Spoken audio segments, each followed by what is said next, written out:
ايه الحاجة اللي بتعملها لنفسك لما بتكون لوحدك؟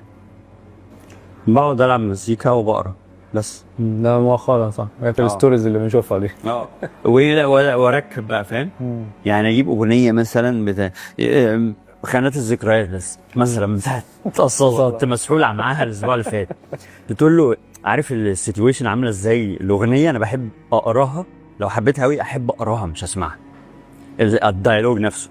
فهي في نص كده بتقول له انت حاجه من الحاجات اللي في حياتي كتيره، لو في ترتيب الخانات انت في الخانه الاخيره.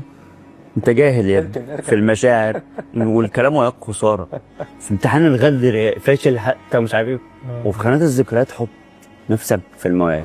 عارف تحت خانه الملحوظات كده تاني ايوه بعدها حط ان الجرح واجع. انا فضلت اتسحل مع السايكولوجيكال ثيريز اللي حوالين كل ده. ايه اللي يقلب شخص على شخص بالشكل ده؟ يعني خدت الاغنيه وقعدت فضلت اقرا مثلا في بتاع 9 كتب بقى فاهم، بطلعهم من المكتبه عشان احلل الشعور ده. الدمويه دي تيجي منين؟ يعني الوجع ده عمل ايه الشخص ده؟ كل حاجه بتضايق اي حد من حد الشكل ده مرتبطه بخيانه. مش لازم الخيانه تبقى خيانه فيزيكال، عرف واحده، لا لا لا، خيانه مشاعر. شاف واحده تانية احلى منها ممكن تخلي واحده كده.